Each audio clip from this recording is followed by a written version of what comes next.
अल्लाह के नबी सल्लल्लाहु अलैहि वसल्लम को सबसे पहले अल्लाह ताला ने पढ़ने का हुक्म दिया। गारे हिरा के अंदर जनाबे मोहम्मद रसूलुल्लाह मौजूद है कि अल्लाह का फरिश्ता आया और अल्लाह के नबी से कहने लगा, या मोहम्मद इक़रा, आई मोहम्मद पढ़ो,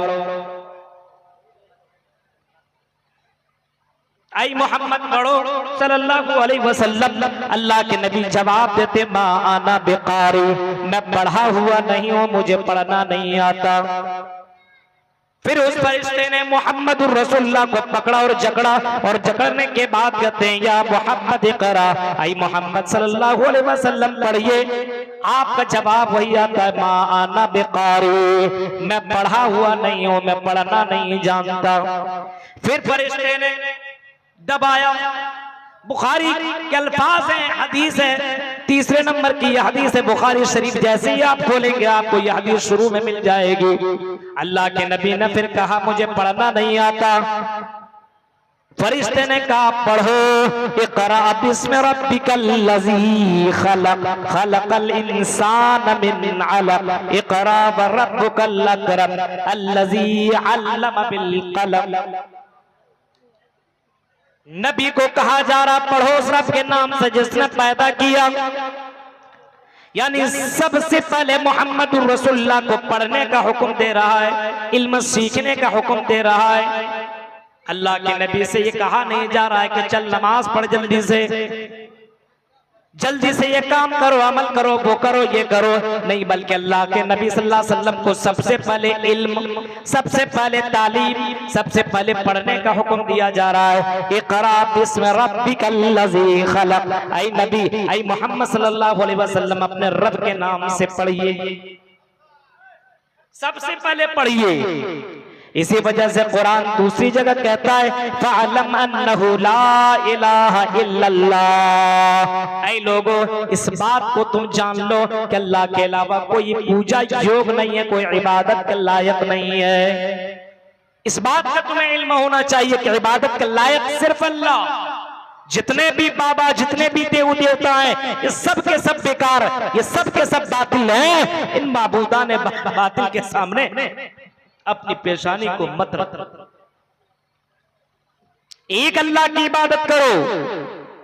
फ़अलम अन्नहु ला इलाहा इल्लल्लाह, इस बात को जान लो कि अल्लाह के अलावा कोई माबूद बरहक नहीं है, कोई पूजा योग नहीं है, कोई इबादत के लायक नहीं है। हर मुसलमान को इतना मालूम होना चाहिए इबादत के लायक कौन, इतना जानना चाहिए इबादत के लायक कौन है, किसकी इबादत करो, किसने मुझे पैदा किया, इतना तो जानना चाहिए। और इसके बाद ये जानना चाहिए कि अल्लाह की इबादत करो तो किस तरीके से करो। मन ताबुद व कैफ ताबुद, इबादत किसकी और इबादत कैसी, यही दो चीज जान ले तो समझ ले पूरा इस्लाम जान लिया। इबादत किसकी, सिर्फ एक अल्लाह की। हिंदू धर्म के किताबों के अंदर भी लिखा है, चित्तियो यौमिम महनस्तस्माते बेशुरेशा, या चित्तियो मांगो उसी से, या चित्तियो यौमिम महनस्तस्माते बेशुरेशा, उस अल्लाह के अलावा, उस देवी देवता के अलावा, उस देवी के अलावा कोई दुनिया के अंदर, उस अल्लाह के अलावा कोई देवी देवता देने के लायक नहीं है, और जर्रा बराबर देने के लायक नहीं है, कुछ भी नहीं, जर्रा बराबर देने के लायक नहीं है। फ़अलम अन्नहु ला इलाहा इल्लल्लाह, इस बात को जानना चाहिए कि अल्लाह के अलावा कोई माबूद बरहक नहीं है। और ये भी जानना चाहिए कि इबादत कैसी होनी चाहिए, इबादत किस तरीके से किया जाए। कितने लोग नमाज पढ़ने आते हैं, नमाज का तरीका मालूम नहीं, मस्जिद में आया कौवे की तरह चोंचे मार करके भाग गया, नमाज का भी तरीका मालूम नहीं, क़याम रुकू का तरीका मालूम नहीं, किस तरीके से क़याम करो, किस तरीके से रुकू करो, किस तरीके से सजदा करो, उसको इतना भी इल्म नहीं, इतना भी पता नहीं है। जिस कौम को, जिसके ऊपर, जिसके मानने वाले जो कौम हम और आप हैं, इनके नबी के ऊपर, हम सब के नबी जनाबे मोहम्मद रसूलुल्लाह के ऊपर जो कुरान की पहली आयत उतरे उसके अंदर पढ़ने का हुक्म दिया गया। लेकिन आज का ये समाज के लोगों के ऊपर अगर गौर करेंगे तो मेरे भाइयों, हम पढ़ने के मामले में बहुत ही ज्यादा पीछे हैं, इल्म के मामले में बहुत ही ज्यादा पीछे हैं। पैदा हुआ तो अलिफ बाता नहीं ABCD पढ़ाना शुरू कर दिया। ला इलाहा इल्लल्लाह सबसे पहले बच्चा पैदा हो, बोलने के लायक हो तो उससे पहले अल्लाह के बारे में बताओ। ला इलाहा इल्लल्लाह उससे बुलवाओ, बताओ जिंदगी का मालिक कौन, इज्जत और जिल्लत का मालिक कौन, ये आपको ये सिखाना पड़ेगा। अल्लाह के नबी अपने एक छोटे हजरत अब्दुल्ला को समझा रहे हैं, बता रहे हैं, आए अब्दुल्ला इब्ने अब्बास सुनो, इदा सअल्ता फसलिल्लाह, देखिए तौहीद उस बच्चे को सिखा रहे हैं। इदा सअल्ता फसलिल्लाह, जब भी तुम सवाल करना अल्लाह से सवाल करना। वइदा इस्तअनता फस्तईन बिल्लाह, आई अब्दुल्ला इब्ने अब्बास, जब भी तुम मदद तलब करना अल्लाह से मदद तलब करना। वही अल्लाह तुम्हें मदद कर सकता है, वही अल्लाह तुम्हारे सवालों का जवाब दे सकता है। मेरे भाइयों, ये तौहीद जनाब मोहम्मद रसूलुल्लाह सल्लल्लाहु अलैहि वसल्लम सिखा रहे हैं। बच्चे को भी तालीम दे रहे हैं तौहीद के ताल्लुक से। जरा तसव्वुर करो, आज के मुसलमानों का तौहीद इतना कमजोर है कि 2-4 साल तक बेटा बेटी ना मिला, किसी बाबा के पास भाग गया। अब जाहिर सी बात है मेरे भाइयों, ये हाल है मुसलमानों का। इनको मालूम होना चाहिए कि इबादत के लायक सिर्फ अल्लाह। फ़अलम अन्नहु ला इलाहा इल्लल्लाह, इस बात को जान लो कि इबादत के लायक सिर्फ अल्लाह। इबादत के लायक अल्लाह, उसके अलावा कोई दूसरा इबादत के लायक नहीं, पूजा के लायक नहीं है। उसी अल्लाह के सामने सजदा करो। हिंदू धर्म की किताबों के अंदर भी तो यही लिखा है। क्या हुआ?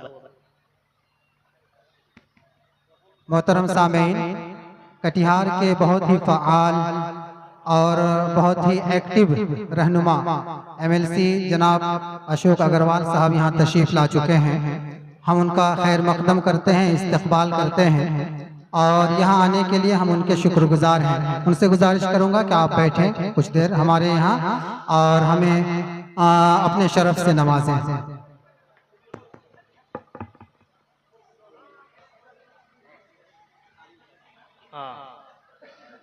तो मेरे भाइयों, इल्म की अहमियत को जानना जरूरी है। आज मुसलमानों के अंदर तालीम की कमी है, तालीम की कमी है आज मुसलमानों के अंदर। उसको नमाज का तरीका पता नहीं, उसको जिंदगी गुजारने का तरीका पता नहीं। अपने समाज के लोगों के ऊपर अगर गौर करेंगे, वहां के लोगों को देखेंगे, बच्चों के ऊपर गौर करेंगे तो हमारे यहाँ डॉक्टर, इंजीनियर, प्रोफेसर बहुत कम नजर आएंगे। मेरे भाइयों, बस खाना है, पीना है, बस जिंदगी गुजारना है, उसके बाद खत्म हो जाना है। इल्म इंसान को बहुत ही ऊंचाई तक पहुंचाता है। आज तुम माल के चक्कर में पड़े हुए हो, दौलत के चक्कर में पड़े हुए हो। इल्म हासिल करो, अल्लाह ताला इसी इल्म के जरिए से अल्लाह ताला तुम्हें दुनिया के अंदर भी मकाम देगा और मरने के बाद भी तुम्हें जन्नत अता करेगा। अल्लाह के नबी सल्लल्लाहु अलैहि वसल्लम ने फरमाया, तलबुल इल्म फरीज़तुन अला कुल्li मुस्लिम, हर मुसलमान को बुनियादी तालीम हासिल करना जरूरी है, चाहे वो मर्द हो या औरत, दोनों को बुनियादी तालीम हासिल करना जरूरी है। तलबुल इल्म फरीज़तुन अला कुल्li मुस्लिम, हर मुसलमान को बुनियादी तालीम हासिल करना जरूरी है। आप लोगों से जब गुजारिश की जा रही है, हमारे नाज़िम जलसा साहब बोल रहे हैं, तो आप लोग बैठिए और इस बात का सबूत दीजिए कि आप तहजीब वाले हैं। आप को मजलिस के आदाब पता होने चाहिए कि जब हमारे रहनुमा या कोई भी आदमी आए तो उनको मालूम होना चाहिए कि आप तालीम याफ्ता लोग हैं, आप जानते सामने वाले की इज्जत कदर करना। आप अपनी अपनी जगह पे बैठ करके बिल्कुल आप वहां से देखिए, सुनिए और अच्छी बातें जो आपको मिले उन बातों को लेकर के अपनी जिंदगी में उसको अमली जामा पहनाने की कोशिश कीजिए।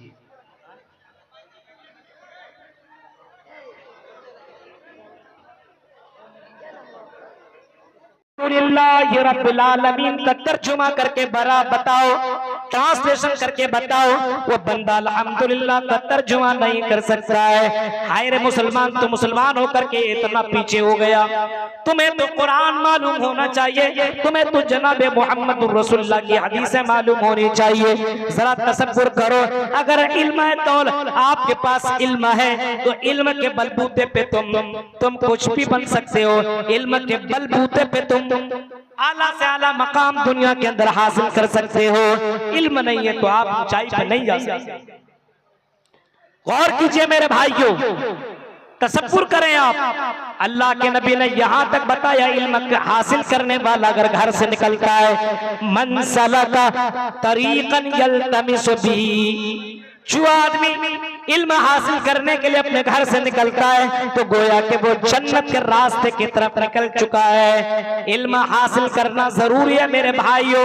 आपको मालूम होना चाहिए कि क्या हलाल है क्या हराम है। इस्लाम ने किन चीजों को हलाल करार दिया है और किन चीजों को हराम करार दिया है, यह आपको पता होना चाहिए। आपको इतना इल्म होना चाहिए कि किसी को नाजायज तौर पर कत्ल करना इस्लाम के अंदर बड़ा जुर्म है, गुनाह है, पाप है। इतना मालूम होना चाहिए। अगर किसी मौलवी ने फतवा दे दिया ये करो ये करो, कुरान कहता है किसी को नाजायज तौर पर अगर तुमने कत्ल किया तो कत्लन नास जमिया, तुमने पूरी इंसानियत को कत्ल कर दिया। इंसान को छोड़ो, एक इंसान को अगर किसी ने मार दिया बगैर किसी गलती के तो इस्लाम ये कहता है उसने एक इंसान एक मनुष्य को नहीं मारा है, उसने पूरी इंसानियत को मार दिया है। ये मालूम होना चाहिए। इस्लाम ये कहता है कि ऐ लोगों, अगर किसी ने एक इंसान की जान बचा ली, किसी एक मनुष्य को बचा लिया तो फकअन्नमा अहयन्नास जमिया, उसने पूरी इंसानियत को बचा लिया। ये मालूम होना चाहिए, पूरी इंसानियत को बचा लिया। आप तसव्वुर कीजिए, इस्लाम तो ये तालीम दे रहा है। इस्लाम ये बोलता है, जरा देखिए, इल्म होना चाहिए। किसी जानवर को भी तकलीफ देना इस्लाम की नजर में जायज नहीं। कोई आदमी किसी बिल्ली को बांध दे, खाना ना दे, पानी ना दे, मार दे, अल्लाह के नबी फरमाते हैं ऐसा करने वाला जहन्नम के अंदर दाखिल होगा। एक औरत ने यही काम किया था, आपने फरमाया दाखिलन नार, वो औरत जहन्नम के अंदर दाखिल होगी क्योंकि उसने एक जानवर को तकलीफ दी, जो इस्लाम इसकी इजाजत नहीं देता है। इल्म होना जरूरी है। इल्म के बगैर दुनिया के अंदर आपकी गाड़ी नहीं चलेगी। इल्म है तो दुनिया के अंदर भी इज्जत है। इल्म आपको, इल्म और इल्म जितना भी खर्च कीजिए इल्म बढ़ता ही जाता है, लेकिन दौलत आपके पास से ज्यादा खर्च करेंगे। लेकिन चंदा के मामले में देखिएगा, आदमी कम चंदा देगा, क्यों? कम हो जाएगा। इल्म आप अगर खर्च करेंगे तो इल्म बढ़ेगा, लेकिन आप अपनी दौलत खर्च करेंगे तो जाहिर सी बात दौलत के अंदर तो कमी आएगी। ये जहन के अंदर बना हुआ है और वाकई यही बात है। जरा तसव्वुर कीजिए आप, अल्लाह के नबी सल्लल्लाहु अलैहि वसल्लम ने इल्म हासिल करने के लिए बाकायदा आपने लोगों को हुक्म दिया और बाकायदा अल्लाह के नबी सल्लल्लाहु अलैहि वसल्लम को पढ़ने का भी हुक्म दिया जा रहा है। ऐ नबी आप पढ़िए, और आपको पढ़ाया गया सनुक़रिउका फला तंसा, ऐ नबी हम आपको ऐसा पढ़ाएंगे कि आप कभी भूलेंगे। इल्म की अहमियत हमारे यहाँ नहीं है। आज मुसलमान होकर के भी वो इस्लाम को नहीं जान रहा, इस्लाम के कवानीन को नहीं जान रहा है। और जब कोई मुसलमान गलत काम करता है, कोई मुसलमान भाई, तो इस्लाम को बदनाम किया जाता है। इस्लाम को बदनाम करने वालों, कोई गलत करता है तो वो धर्म गलत नहीं है, वो आदमी गलत है क्योंकि वो जानता नहीं है वो गलत कर रहा है। जिना करना इस्लाम के नजर में बड़ा पाप है, कत्ल करना इस्लाम के नजर में बड़ा पाप है, इतना बड़ा पाप है।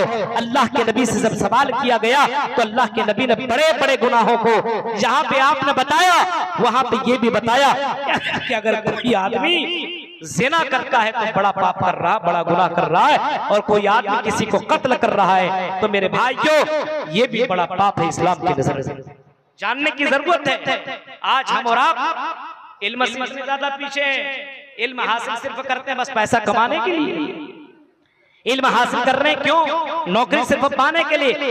इल्म से आप कौम को फायदा पहुंचा सकते हैं, इल्म से आप अपनी कौम को ऊंचाई तक पहुंचा सकते हैं। इल्म वाले ही अपनी कौम को गलत कामों से रोक सकता है। मेरे भाइयों, इल्म की कमी की बुनियाद पर आज हमारे यहाँ जहालत ने इतना ज्यादा आगे, हमारे यहाँ जहालत ने इतना ज्यादा जन्म ले लिया है। इल्म की कमी की वजह से लोग एक दूसरे की कद्र नहीं कर रहे हैं। इल्म की कमी। अल्लाह के नबी सल्लल्लाहु अलैहि वसल्लम ने कभी फरमाया था, लोगों, आई दुनिया के लोगों सुनो, इल्म हासिल करो और हासिल करते चले जाओ, हासिल करो इल्म हासिल। अल्लाह के नबी सल्लल्लाहु अलैहि वसल्लम कह रहे हैं कि इल्म हर हाल में हासिल करो, मर्द हो या औरत। औरतों के लिए भी तालीम का होना बहुत जरूरी है। आज नौजवान लड़का थोड़ा बड़ा हो गया तो उनका टाइम दूसरी चीजों में गुजर रहा है। आज हमारे यहाँ लाइब्रेरियां नहीं है, आज हमारे यहाँ मकतब नहीं है, आज हमारे यहाँ कुतुब खाने नहीं है। आज हमारे यहाँ अगर कोई आदमी चाहेगा कि भाई यहाँ पे वो किताबें अवेलेबल हो जाए तो मिलती नहीं है। क्यों?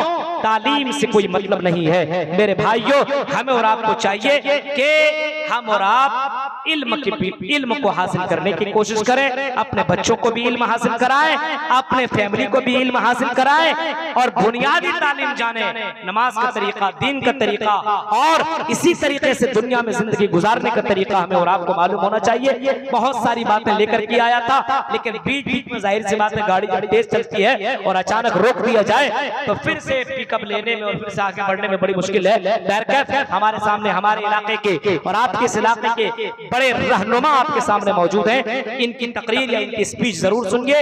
ये कौम के रहनुमा है, अपने कौम से खिताब करेंगे और आपको मुफीद और बेहतरीन बातें बताएंगे। हम दुआ करते हैं रब्बुल आलमीन जो बातें बताई गई है और जो बातें बताई जाएंगी, इन बातों के ऊपर हम सबको अमल करने की तौफीक अता फरमा। आमीन। व आखिर दावाना अल्हम्दुलिल्लाहि रब्बिल आलमीन।